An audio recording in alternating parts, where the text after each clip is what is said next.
Floripa, olá Brasil, olá mundo, eu estou aqui, André Patunas, este é o programa Vida Inteligente. Trazendo hoje o assunto Egito mais uma vez. Mais uma vez, não, inúmeras vezes, porque o assunto Egito é infindável, a meu ver, né? Até hoje dizem, e eu acredito nisso, o meu convidado também acredita nisso, que não tem quase nada descoberto ainda. A gente já sabe alguma coisa e não tem nada descoberto.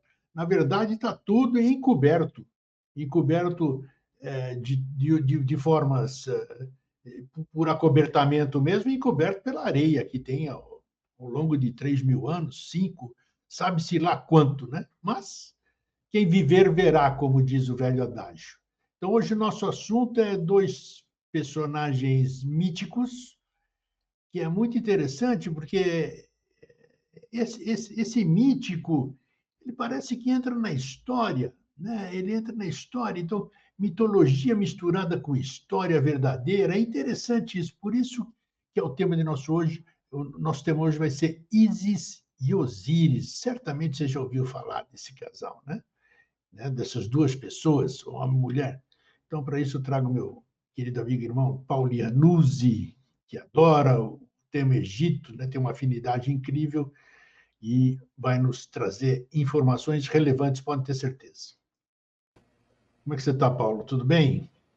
Olá, tudo bem, Eustáquio? Como é que você vai? Tudo tranquilo? Nós já amadurecemos hoje, né? Estamos de amarelinho aqui, ó.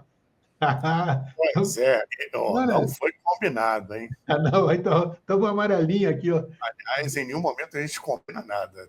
Vai Então, tudo como tem que ser. verdade. Bons augúrios. Escuta, te prepara aí. Quando a gente ouve falar no meio esotérico, né? Os avataras. Então já vem com o Zoroastro, Osíris, olha só, Osíris, se fala de Horus, né? Então se fala de Zoroastro, se fala de Quetzalcoatl, se fala de Jesus, se fala de Buda, enfim. Primeiro, já vamos começar por aí. E aí você desenvolve com. Nós vamos contar a história de Ísis e Osíris. Pô, são personagens que aparentemente são míticos, né? Como é que os míticos entram numa história, vamos dizer? Uma história, porque onde há fumaça, há fogo. Isso é inquestionável isso. Como é que entram seres mitológicos, míticos, vamos dizer, numa história de uma civilização, falar da civilização humana? Dá para você me dar uma aliviada nessa dúvida? Vamos lá. Primeiramente, obrigado mais uma vez pelo gentil convite. É sempre um prazer estar aqui. E também obrigado a todos que estão nos assistindo, apoiando, prestigiando já há bastante tempo esse trabalho, e bem-vindos àqueles, não somente que estão conosco já há bastante tempo, mas os que estão chegando agora. Muito bem, Eustáquio. É praticamente lugar comum, não só de minha parte, mas da sua também e de outros tantos pesquisadores, principalmente no dia de hoje, que mitos e lendas não surgem do nada. Com certeza. Não, nada surge do nada. Tá? Então, os mitos e lendas são um rastilho de pólvora de algo que aconteceu. O mito e a lenda são baseados em fatos históricos, embora não exista comprovação desses fatos. Ao longo do tempo, a narrativa sobre seres que estiveram aqui e sobre o processo arquetípico que eles representam e manifestaram fica presente no imaginário coletivo. Tá? Então, a humanidade sempre, de uma forma ou de outra, se remete a mitos e lendas a partir de histórias, a partir de fatos que se perderam no tempo. E isso, no imaginário do ser humano, ele continua ativo, só muda a roupagem e o contexto. Por exemplo, os mitos de hoje. Quer ver um exemplo de mito atual? Vamos lá. Super-herói. Se você for avaliar os super-heróis, eles contêm questões arquetípicas comuns ao que a humanidade, uns e outros se identificam, né? E poderes latentes que estão no interior de cada um, ou que cada um gostaria de se manifestar. Enfim, o super-herói não deixa de ser uma projeção, como os deuses antigos eram considerados também uma projeção da psique humana e vice-versa. Embora, nesse caso específico, a possibilidade, dentro de alguns estudos desses seres terem existido, num contexto diferente do mito que se criou em cima disso, mas que, em essência, existiu, é verdadeiro, isso é praticamente um fato. Tá? Embora isso seja negado ainda no meio tradicional. Muito bem, mas existem já estudos e contextos que começam a corroborar com esse tipo de possibilidade, com esse tipo de narrativa. Se você observar os filmes que fazem muito sucesso, eles têm um viés mitológico por trás, principalmente o mito do herói, Sim. dos 12 trabalhos de Hércules, todas essas questões, principalmente o mito do herói. Né? Então, nós encontramos nas civilizações antigas isso muito forte, baseado em possivelmente seres que existiram num período antediluviano, Atlante, por exemplo, de seres que aqui estiveram, e cujas narrativas, com o tempo, foram adaptadas a culturas locais, com a sua roupagem específica, e etc, etc, etc. Né? Dentro do que nós estamos vendo hoje, no nosso tema, o mito de Osíris, ele não é diferente disso. Mas Osíris, no caso do Antigo Egito, tem particularidades muito interessantes que remetem a questões atuais, né? Porque fala o mito de Osíris e os mistérios de Osíris, o mito de Ísis e os mistérios de Ísis remetem à ressurreição. O mito da ressurreição, ou o processo da ressurreição, ele não é cristão. Ele remonta do Antigo Egito. É algo osiríaco. Tá? E remete ao mito de Osíris, de vida e morte, que, para os egípcios, Osíris foi o primeiro rei. Até abrindo um parênteses aqui, eu não sei se eu já comentei isso antes, os egípcios conheciam seus monarcas e chamavam seus monarcas de reis. O termo faraó na história egípcia é bem recente. Ocorre ao final do Médio Império, tá? Aproximadamente 1700, 1600 a.C. E a história egípcia é muito mais pretérita do que isso. Tá? E mesmo com o termo faraó, o monarca ainda era conhecido, chamado de rei, os reis do Egito. Faraó, na verdade, é um termo mais usado pelos estrangeiros do Egito, uma vez que o termo faraó vem de Perhahá, algo parecido com isso, que significa o senhor da casa. Sim. O Egito, as duas terras passaram a ser uma grande casa, coordenada, administrada, gerenciada pela maior casa e pelo senhor dessa maior casa. É onde surgem,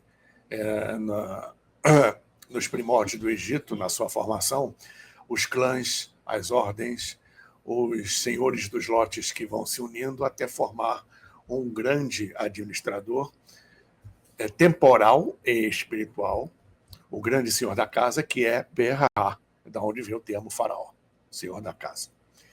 Então, pelo mito, Osíris, ou melhor, Uezer, ele foi o primeiro rei. Tá? E o mito de Osíris e o mito de Ísis, e com respeito à ressurreição, redundam em cima do processo de ressurreição de Osíris.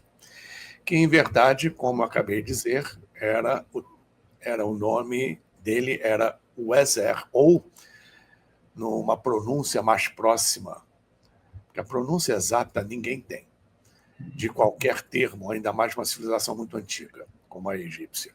Né? Mas o termo que mais se aproxima é Ozan. Então, Ozan mais Aizert, que é o nome, aproximadamente, o nome egípcio de Ísis. Lembrando que a maioria dos nomes no Antigo Egito são transliterações gregas dos mesmos. A exemplo de Kelps, que dá nome à Grande Pirâmide, Faraó Kelps, Faraó Kefren, Faraó Miquerinos, são transliterações gregas de Rufo, Hefra e Menkaure, especificamente. Então, Ozan e Aizert são os ícones desses mistérios. E o interessante é que Osíris é a união de Ozan mais Aizert.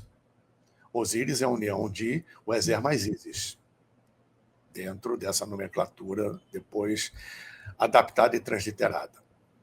Tá? Então, Ozan, enquanto governava, ele tinha os seus atributos especiais. Tá? E os mistérios de Osíris e de Ísis, repetindo, giram em torno disso. São rituais cerimoniais restritos aos sacerdotes, aos sumos sacerdotes, às grandes sacerdotisas e a convidados especiais, que, com o passar do tempo, foi aberto, milênios depois, a alguns gregos, principalmente alguns filósofos gregos que estiveram no Egito e participaram desses cerimoniais, que tem por finalidade abrir a mente, trabalhar o sentido do pós-vida, trabalhar o sentido de como você deve se portar no pós-vida e da sua felicidade no pós-vida. Dentre outros elementos, a saída do corpo era um dos principais. E o ritual se dava... Estou resumindo, fazendo um resumo do resumo, porque a coisa é bem complexa.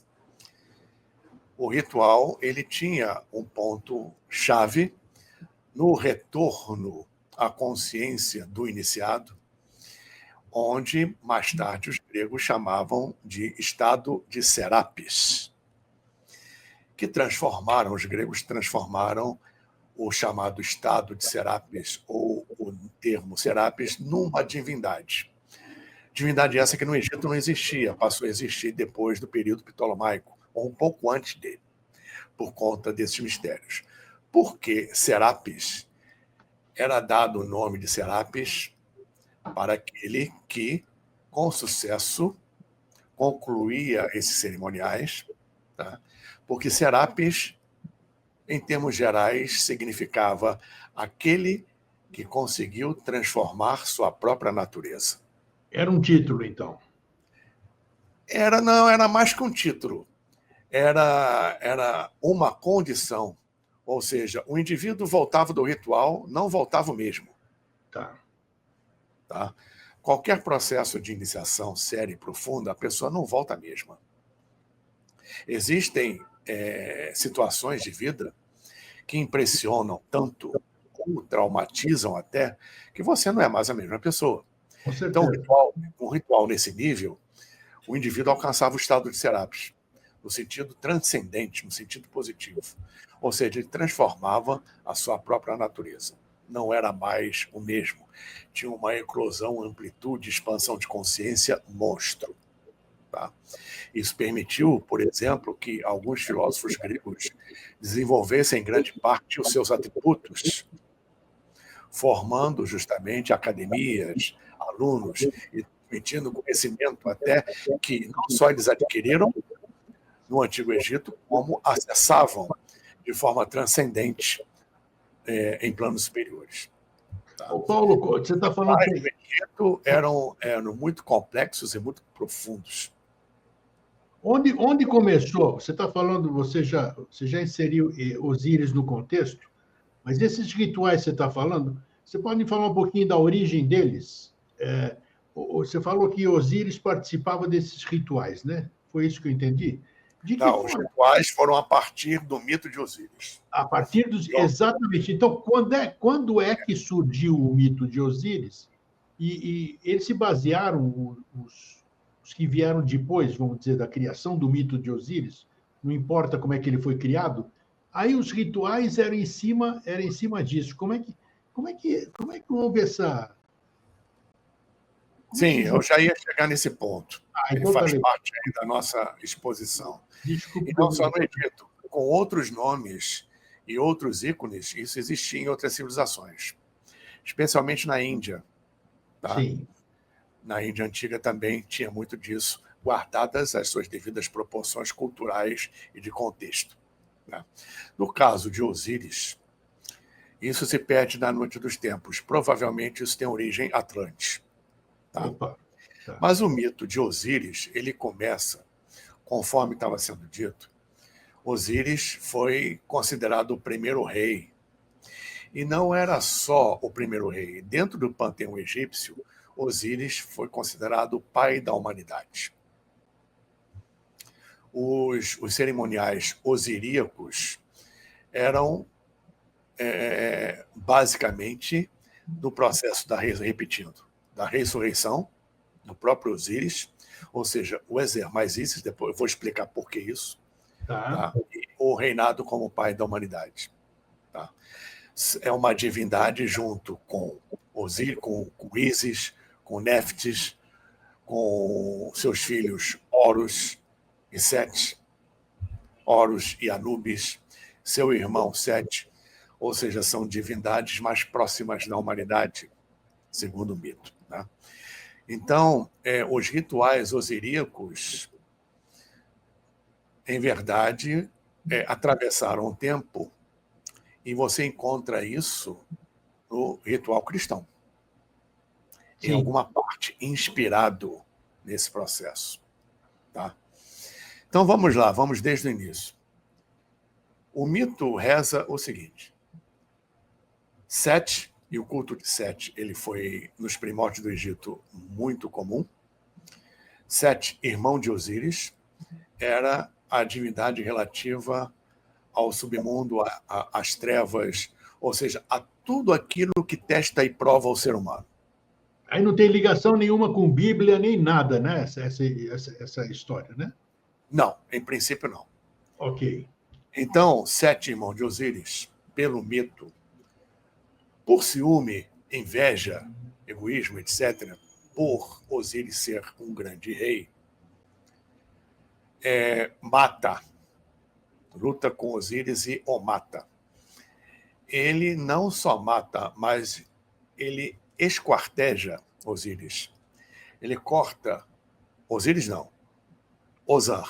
Ele corta Ozan reparte Ozan em 14 pedaços, que são distribuídos ao longo do Nilo.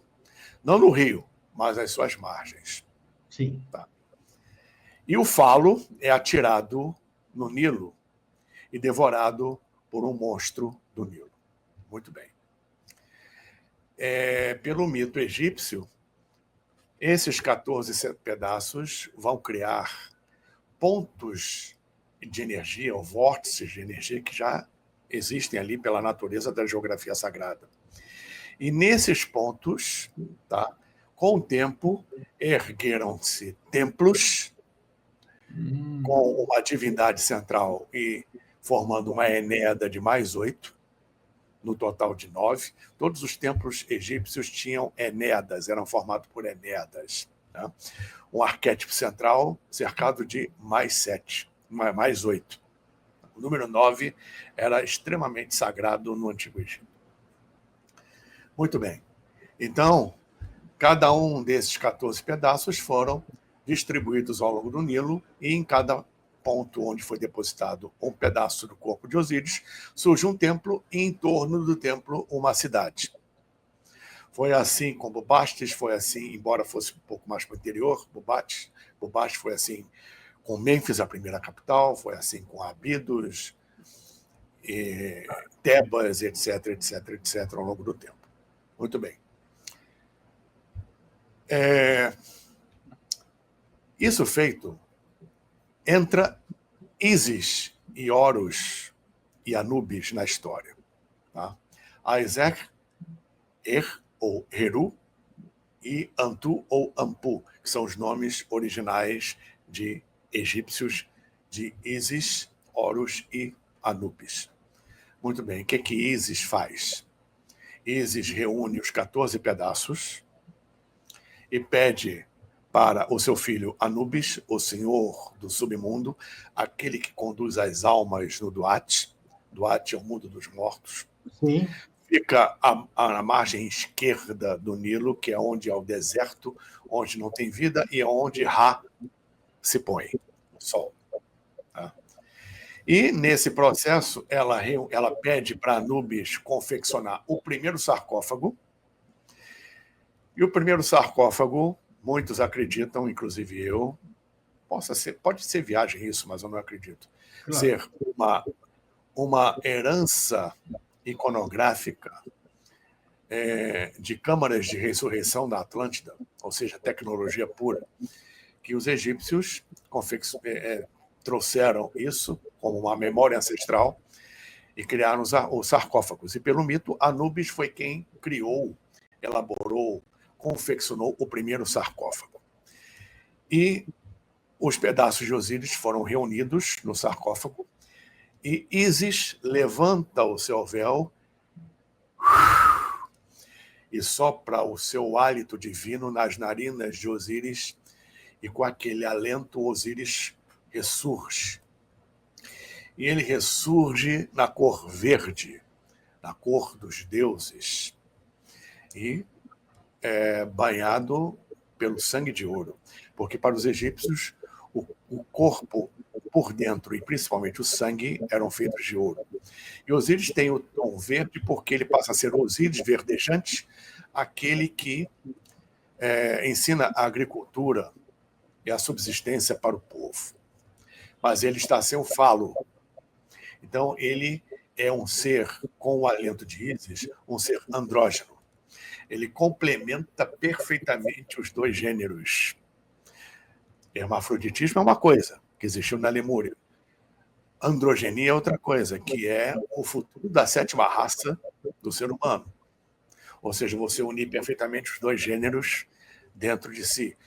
O mito osiríaco, ou seja, o Ezer, ou Ozan, com o alento de Ísis, passa a ser conhecido como Osíris. E sem o falo, simbolizando a androgenia, ele passa a se vestir todo de branco, tá? Significando a pureza. A partir daí, no Antigo Egito, todo milenar, a vestimenta para os egípcios é predominantemente branca, ou, na maioria dos casos, melhor dizendo, totalmente branca. Os egípcios só se vestiam de branco, tá?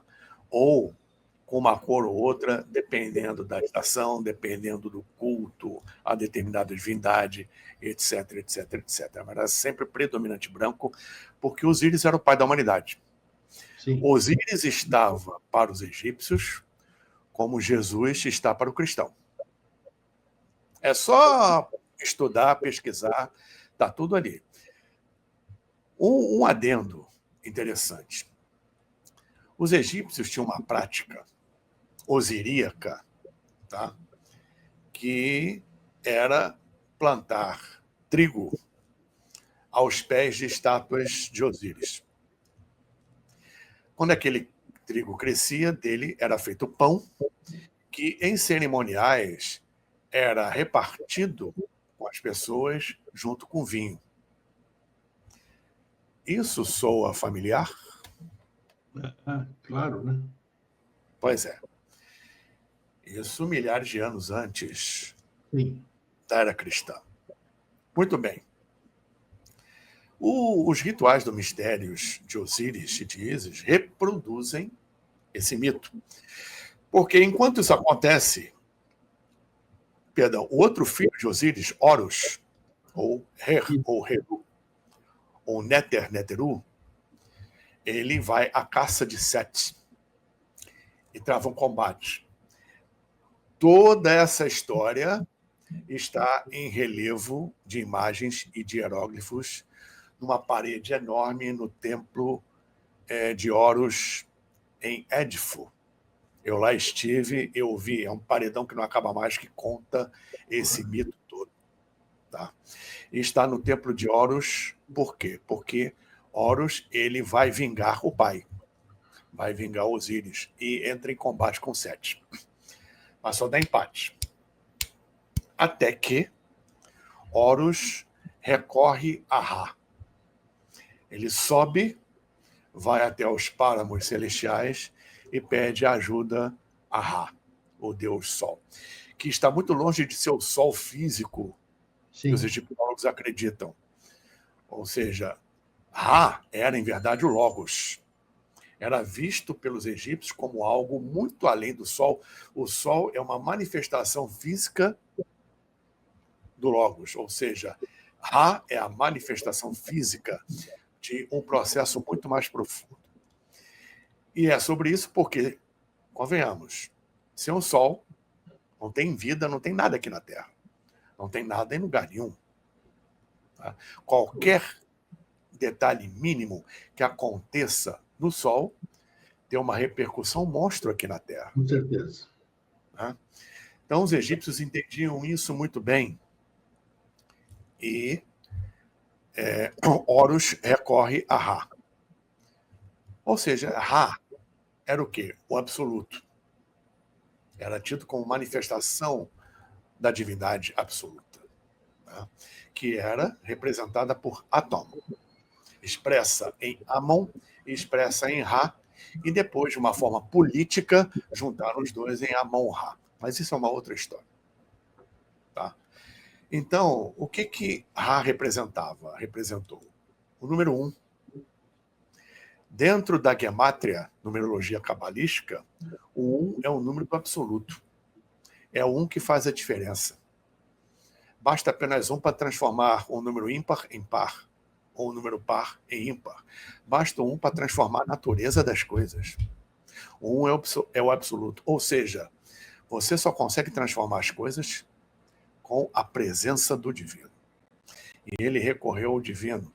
É o 1, enquanto está em paz, tudo bem. Quando você está com o divino, ele faz a diferença para você. Sim.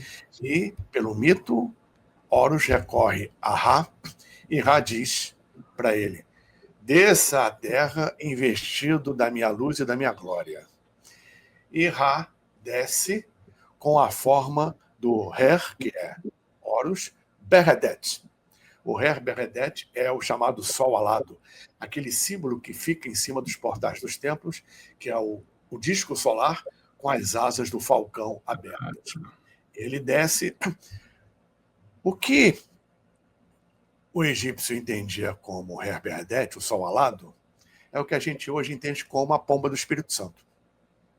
Olha só. Então, dentro desse arquétipo, do 1, junto com o 1 que faz a diferença, com a glória de Ra, Horus vence os exércitos de Sete. Tá? Nessa batalha ele perde um olho, chamado olho de Ra, o olho direito, o olho do Sol. Tá? Esse que é o famoso. Esse que é o famoso. E o Jat, o olho de Horus. Depois ele recupera, enfim. Então, toda essa história é vivenciada no mito de Osíris e no mito de Ísis, transformando em mistérios cerimoniais de Osíris, abertos somente a sacerdotes, e mistérios de Ísis, abertos a sacerdotes, principalmente a sacerdotisas, que só poderia ser sacerdotisa de Ísis as mulheres, era reservado às mulheres o culto de Ísis, raramente aberto a sacerdotes e muito menos a convidados, embora isso tivesse ocorrido no período grego. período ptolomaico, até mesmo anterior ao período ptolomaico, porque os gregos já iam ao Egito desde 700, 600 a.C., e o período ptolomaico começa com a entrada de Alexandre o Grande no Egito em 333 a.C. Então, esses mistérios ocorriam no chamado Osirion. Osirion é um complexo, eu estive lá, é um complexo que fica atrás do templo de Abidos. E lá você não encontra nenhuma inscrição, nenhum hieróglifo, não encontra nada. É uma arquitetura e engenharia semelhante à Antecâmara da Esfinge, semelhante a Saqqara, que também não tem registro de nada, e semelhante a estruturas que encontramos aqui na América do Sul. Uma estrutura provavelmente, embora a egiptologia não aceite isso, provavelmente anterior à própria civilização egípcia. Fica atrás do templo de Seti I, que é o templo de Abidos, ou Abidos, que passou a ser a capital do Egito pelo mito osiríaco. Tá? E o único desenho que tem lá, e é discreto, no Osirion, é a Flor da Vida, que você encontra no mundo inteiro. Está lá de forma milenar nesse templo. Muito bem. Que às vezes é coberto por água, não totalmente. Flor da Vida é o lótus ou não? Hã? Flor da Vida é o lótus ou não? Flor da Vida não é a lótus, não. Flor da Vida é uma mandala em que dentro dela você encontra, por exemplo, a árvore cabalística, a árvore sefirótica. Perfeito. Agora já visualizei. Tá. Flor da Vida utilizado muito nas iniciações da ativação do Merkaba. Tá, isso. Muito bem. Então, esses cerimoniais eram feitos no mês de Khoiak. Se escreve Khoiak com KH, mas lembrando que em egípcio antigo, KH numa palavra tem som de RR.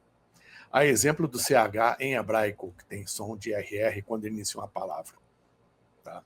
Talvez, pelos 400 anos que os judeus estiveram lá, tenham herdado também isso aí. Não se sabe. Mas se escreve Khoiak, mas se pronuncia Khoiak. O mês de Khoiak era o quarto mês da inundação do Nilo. Tá? Ou seja, um mês nilótico. Aproximadamente entre 10, 11 de dezembro até 8, 9 de janeiro.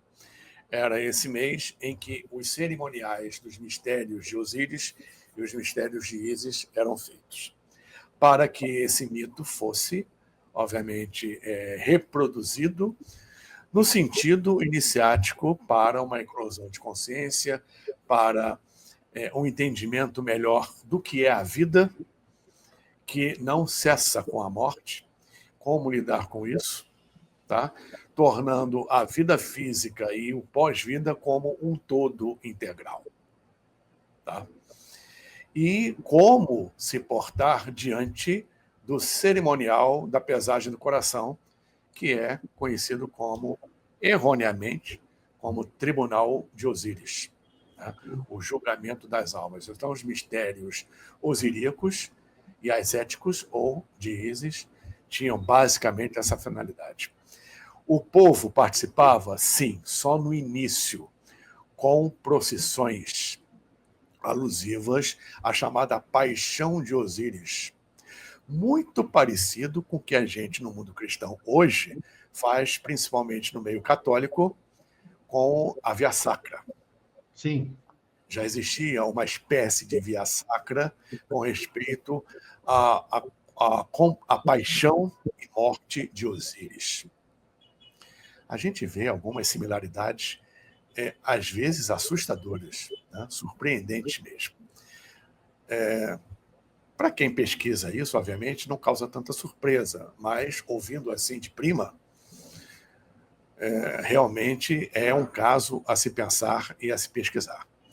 Isso passou, principalmente os mistérios de Ísis, para os gregos, originando o que na Grécia era comum tá? Não tão comum, mas era um processo sério de iniciação profunda, principalmente da deusa Perséfone, dos mistérios de Eleusis, ou mistérios eleusinos.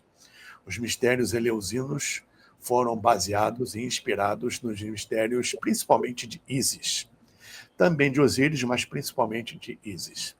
Tá? Especialmente, isso era feito muito no período grego, principalmente no período ptolomaico egípcio, tá? E ao mesmo tempo na Grécia, especialmente pelas Cleópatras, mas registrado na Cleópatra VII. Cleópatra VII foi a Cleópatra famosa, de Júlio César, Marco Antônio, etc., filha de Ptolomeu VI. Ela, ao contrário dos monarcas gregos no Egito, que só governavam em Alexandria, iam um pouco para o interior, e os egípcios mesmo estavam no interior, Cleópatra VII foi a única que se interessou e se aprofundou no Antigo Egito. Foi para o interior, aprendeu todo o processo ritualístico iniciático, aprendeu os costumes antigos, ancestrais do Egito, e foi iniciada como sacerdotisa de Ísis. E ela, obviamente, passou pelos mistérios de Ísis, pelos mistérios de Osíris, principalmente os de Ísis. E a grande questão egiptológica, arqueológica, hoje, é um ponto em Alexandria, que é um sítio arqueológico, chamado Taposiris Magna. O que é Taposiris Magna? É o templo onde eram realizados os mistérios de Osíris. Era um templo de Osíris. Ora, onde tem um local para os ritos cerimoniais dos mistérios de Osíris, tem que ter o outro com os mistérios de Ísis. Osíris e Ísis formavam o casal solar, os dois gêneros. Um não vive sem o outro. Um complementa o outro. O gênero masculino complementa o feminino e o feminino complementa o masculino. Isso deu início, por exemplo, nas primeiras dinastias, no culto de Heliópolis, ao casal solar, que depois, milênios depois, foi ressuscitado por Akhenaton e Nefertiti, o casal solar, que seguia os ditames dos ritos da primeira dinastia, das primeiras dinastias com respeito ao templo de Heliópolis, templo de Anu, que fica onde é hoje o Cairo, à beira das pirâmides. Eu também estive lá nas ruínas desse templo. E, no Egito, tudo era feito à noite e no subterrâneo, com respeito às iniciações. E é o que os arqueólogos estão procurando massivamente em Alexandria. O templo de Ísis. Eles acreditam que nesse templo de Ísis, quando a encontrarem, vão encontrar também a múmia de Cleópatra, que deve estar numa tumba no templo de Ísis. É o que eles procuram, porque existe Taposiris Magna, então o templo de Ísis deve estar por ali, só que eles ainda não encontraram. E fazem um trabalho enorme para isso. Você já me falou em certa ocasião aí, anterior, nós temos as dinastias começaram, nossa senhora, você até explicou isso aí. Me coloca um início, você já falou de Cleópatra, Cleópatra já é uma mulher real que viveu, é histórica e toda essa coisa, né? Ela já sai da mitologia. Como é que começou? Quem foi o primeiro, vamos chamar de faraó, não sei se o termo é adequado, quem foi o primeiro faraó que, em respeito a todo esse passado mitológico, que o Egito se baseia nisso até hoje, acredito. Está em cima disso aí, né? Até hoje se fala em Ísis e Osíris, não é isso? Sim, sim. Então como é que houve, qual foi o início, quando foi o início dessa união entre o mito e a realidade, vamos dizer assim? Só para fechar, Cleópatra é algo impressionante, que ela, não me lembro a data exatamente que ela morreu, foi acho que em torno de 40, 39 ou 38 a.C. O que é impressionante? Cleópatra está mais perto, cronologicamente, de nós do que você está se referindo aos primórdios do Egito, às primeiras dinastias. Ou seja, ela está mais longe no tempo da história do seu próprio país do que de nós, contemporâneos. Né? Sim. Isso já é impressionante com respeito à antiguidade do Egito. Dentro do que você perguntou, fazendo um resumo, existia um longo período chamado pré-dinástico. Pré-dinástico, ok. E esse período pré-dinástico, o Egito era basicamente dividido em duas regiões. Isso que eu queria saber. Norte e no sul, o Alto e o Baixo Egito. Né? O Baixo Egito no norte, que é justamente o curso baixo do Nilo, chegando ao mar, e o alto curso do rio, que é o sul do Egito. Lembrando que o Nilo corre de sul para norte, em direção ao mar. E o Nilo ele é navegável o ano inteiro, porque se o fluxo do rio está num sentido, os ventos vêm no sentido contrário. Então, ele é navegável o ano inteiro, o que facilitou muito o desenvolvimento do Egito. Tá? Então, o período pré-dinástico se encerra com um rei que ele conquista a união dos povos com muito sacrifício, inclusive com batalhas,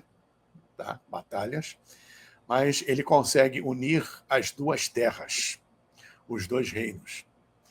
E aí o Egito surge como o primeiro Estado soberano do mundo e assim permanece por milhares de anos, porque até mesmo os gregos não tinham um Estado, eram cidades-Estado.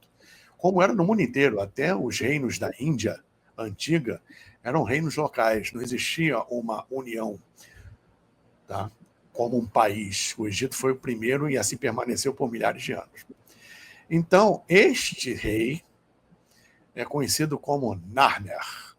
Tem, inclusive, uma estela com os desenhos mostrando justamente esse período da União, que ocorreu não existe ainda uma precisão de datas. Se estima um período entre 3.800 a.C. a 4.200 a.C., tá? Onde começa a primeira dinastia oficial do Egito como um Estado soberano da União das Duas Terras. Faraó Narmer, que veio a ser o faraó Merenés, ou Menés, da onde vem o nome próprio Mena, também Manu. O termo Manu vem, que a gente conhece muito bem. Opa, Na teosofia, neobiose, no Oriente, o termo Manu, ele provavelmente é alusivo a Mena, Menés, do egípcio original Merenés, mais conhecido com o termo transliterado Narmer. Esse foi o primeiro faraó da primeira dinastia e assim começou o processo dinástico, dando início ao Antigo Império. O Egito teve fases, tá? Inclusive ele quase foi extinto devido a uma seca. Temos o Antigo Império, o primeiro período intermediário, com algumas invasões. Isso terminou dando origem ao Médio Império, isso já é 2.200 a.C., aproximadamente. O Médio Império terminou dando início ao segundo período intermediário, quando esses períodos intermediários variam de 300 a 500 anos, aproximadamente. Né? Algo mais ou algo menos que isso, mas em torno, basicamente, desse período. E ele termina dando início ao Novo Império, que é o auge do Egito, onde nós temos, por exemplo, Amenhotep I, Amenhotep II, a rainha Hatshepsut, Tutmés I, II, Tutmés III, Napoleão do Egito, Tutmés IV, Amenhotep III, pai de Akhenaton, Amenhotep IV, que depois mudou o nome para Akhenaton, Tutankhamon, Horemheb, que foi o último da 18ª, e depois começa a 19ª com Ramsés I. Né?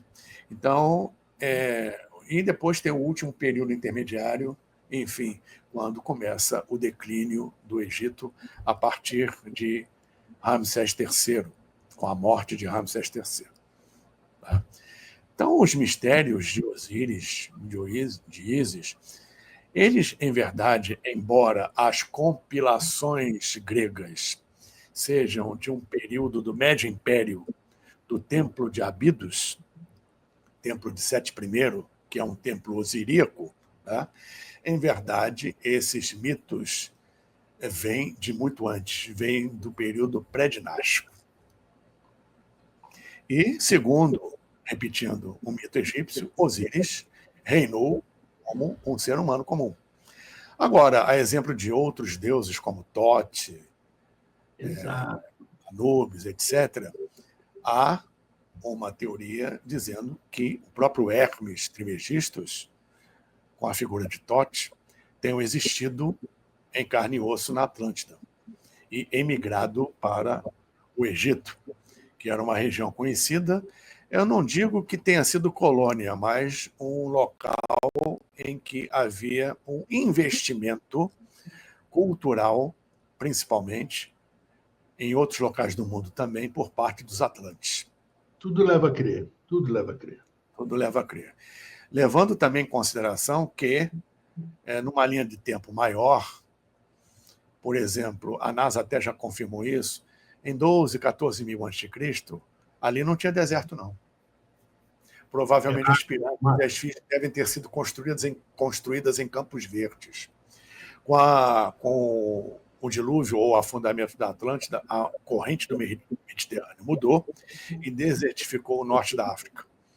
A gente sabe que uma corrente marinha ela pode desertificar uma região. O próprio deserto de Atacama existe por causa da corrente ao longo do Chile e Peru, a corrente de Humboldt. Tá? Então, as correntes marinhas geralmente desertificam ou nutrem determinada região, dependendo da sua natureza. Assim se sucedeu com o norte da África, criando o Saara, que já foi mar e já foi uma floresta como a Amazônia. E um detalhe aqui interessante que eu aprendi com o guia lá, quando eu fui ao Egito, não sabia.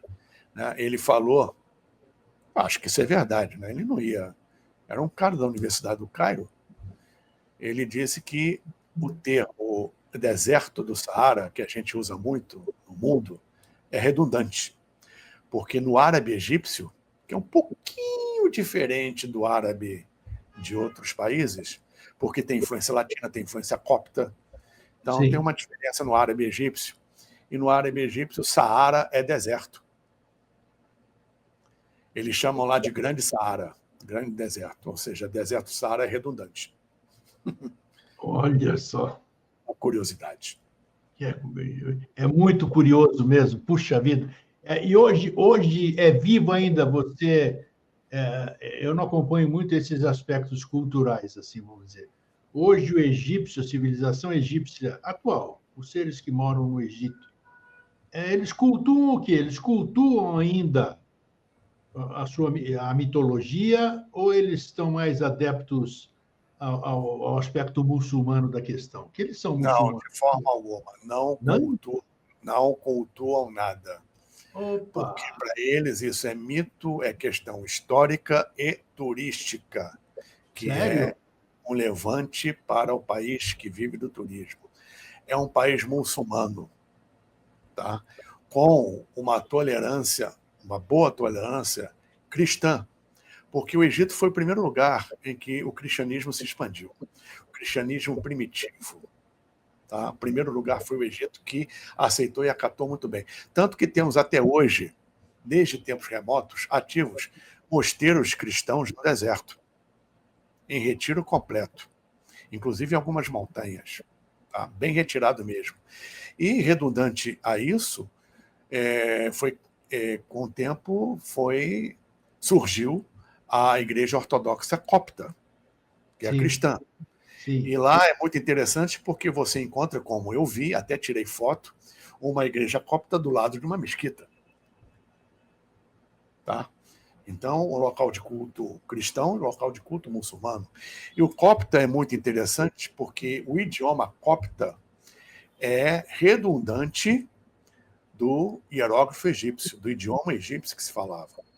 Então, o que mais você se aproxima da pronúncia que se falava do Antigo Egito está na língua copta, principalmente falada nos cerimoniais da missa copta, que é cristã.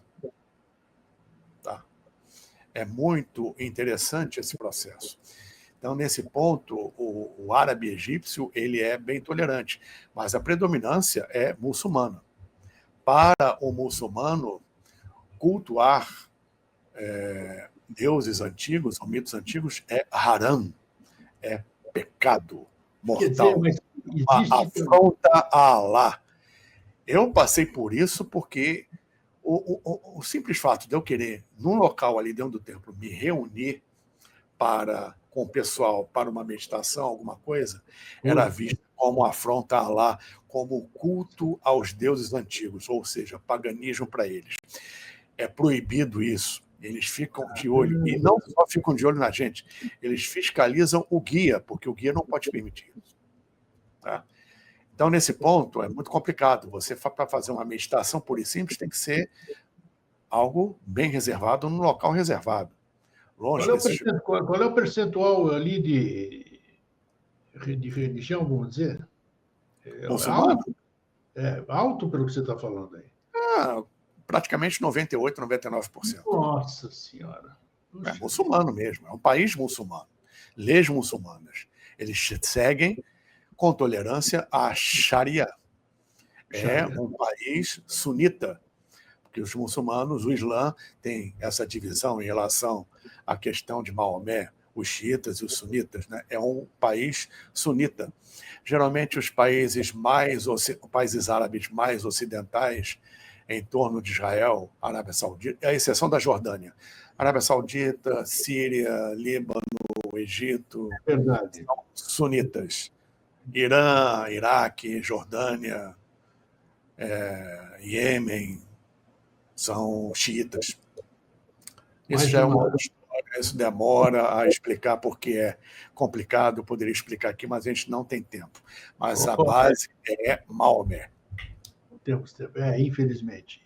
Ainda ontem, essa semana aqui, eu estava conversando aqui, falando, não sei, eu aproveitar você que é um cara de mente aberta também, eu não sei o que é mais válido hoje. Você sabe que eu sou um espiritualista, você me conhece há mais de 30 anos, eu conheço você também, o seu caminho, você sabe o que eu busco, eu sei o que você busca, a gente procura compartilhar isso, mas eu estou meio, vamos dizer que, num grande dilema. Vale a pena isso tudo? Vale a pena isso tudo? Porque eu cheguei à conclusão hoje, 2005, 2025, de que, eu já falei isso em outros programas ao vivo, de que quando eu era ignorante ou desconhecia muita coisa, eu era muito mais feliz do que eu sou hoje. Eu vivia num... Não, porra, eu estou falando sério. Eu vivia num mundo de Maia. Nossa, a inocência é uma bênção, amigo. Pô, é uma bênção mesmo. É uma bênção mesmo, sem tiração de sarro. É uma bênção. Pô, você viver sonhando, sonhar com isso aqui, pô, é bacana. Bacana. Como o nosso tempo de juventude, que a gente namorava, não conseguia pegar na mão da moça, passava a noite sem dormir, pensando na moça que a gente não conseguiu dançar com ela e tudo, e era aquilo que nos movia, né? Então, pô, você acha que vale... Como é que você... Nós não estamos aqui para desanimar ninguém, pô. Mas como é que você vê isso tudo? Vale a pena, rapaz? Tudo isso aí que a gente faz, tudo isso aí que a gente pesquisa, tudo aí que a gente estuda, vale a pena para alguma coisa? Porque a gente vai vendo tudo isso aqui, a história é maravilhosa, o pregresso, tudo que é pregresso é maravilhoso, independente, é cíclico, aconteceu, vai acontecer de novo. Esquecendo isso, pô, nós já fomos muito melhores do que nós somos hoje. Então, isso, a meu ver, é desanimador, Paulo. Isso aí é relativo, porque tem muitos aspectos, como você citou, extremamente positivos, mas tem as suas partes negativas que melhoraram bastante em relação a hoje. Embora a humanidade pareça estar ladeira abaixo, né, e realmente está, porque estamos em final de Kali Yuga, é do processo, tudo cresce, atinge um ápice, depois decresce, para um novo ciclo, para um ressurgimento, e todas as civilizações passaram por isso. E estamos de uma forma inédita na humanidade, numa questão de globalizada. Então, a nível global, nós estamos passando por um processo de transição onde determinadas questões viciantes, conceituais e preconceituosas vão dar margem a um outro processo evolutivo de pensamento, de sentimento, de ação, onde a emoção não vai fazer mais que você fique à mercê das questões como até então é. Você não vai mais evoluir por tentativa e erro como até então nós estamos evoluindo. Você vai evoluir, vai seguir de uma forma mais consciente, como já ocorreu no passado remoto, e isso está ressurgindo aos poucos, tá? Em relação à tentativa e erro. Evoluir também pelo aspecto da meditação, pelo aspecto da consciência. Tá? Ou seja, mas que, para que isso aconteça, obviamente, é aquela velha história, tem que piorar um pouco antes de melhorar. Pois é. Então, a ignorância, a inocência é uma bênção, mas, ao mesmo tempo, você não sai dali. Você continua naquele círculo vicioso com pouquíssimo ou quase nenhum avanço. Conscientemente, você, obviamente, tem possibilidades certas de avançar, expandir a consciência para uma esfera maior, que vai te possibilitar, obviamente, a ter um vislumbre de horizontes mais amplos, num caminho mais certo e seguro para a luz, para o alto. Porque enquanto você fica na ignorância e na bênção daquilo que é, às vezes, romântico, não estou dizendo aqui que futuramente não tenha esse romantismo, mas é uma coisa mais consciente, a gente não sai do lugar. Então, por um lado, é bom, aquela sensação que você descreveu aí. Por outro lado, não tem avanço praticamente nenhum. Então, quando o homem retomar a consciência da sua verdadeira natureza, atingindo o estado de Serapis, onde, entendendo que o materialismo é importante, mas ele é um instrumento e não o objetivo, né? Entendendo que a divindade, Deus, não é instrumento de troca, e sim a causa para a sua evolução. Ou seja, o divino não está aí para resolver seus problemas, o divino não está aí para te dar um carro novo, o divino não está aí para te dar uma empregada nova, uma namorada, uma casa nova. Ou seja, o divino é a causa da sua busca e não a consequência. É isso aí, é isso aí. Vamos lá, isso aqui foi Deus que me deu. Não, então você procurou Deus para te dar isso? Então. O conceito do divino está completamente errado, amigo. Tem que mudar a consciência, tem que mudar. Então, estamos num processo de mudança de consciência, como você acabou de falar. Isso dói. Faz parte do processo. Tá? Agora, uns escolhem um caminho mais difícil. Outros escolhem um caminho não tão penoso, um caminho um pouco mais fácil. Isso depende da escolha de cada um. Mas estamos encarnados agora neste planeta, neste período, vivenciando esse momento, algum motivo sério tem por trás, e foi uma escolha que fizemos. Entendo, Esse momento inédito da humanidade. E você podendo resgatar o que você considera no passado, mas que, em verdade, está no aqui e agora, porque tudo é um eterno presente, você resgatando tudo de bom que você já vivenciou e aprendendo com quem já vivenciou, dentro do que estamos falando aqui, você tem uma arma poderosa que se alia a todo o seu processo consciente de eclosão. É isso aí. Vamos em frente, não tem jeito. Sim. É isso aí. Valeu, Paulo, meu querido amigo e irmão. Muito obrigado mais uma vez. Voltaremos a falar sobre outros temas do Egito, porque, como eu disse no começo do programa, é que nem Shakespeare, né? Mais coisas entre o céu e a terra do que supõe nossa vã filosofia.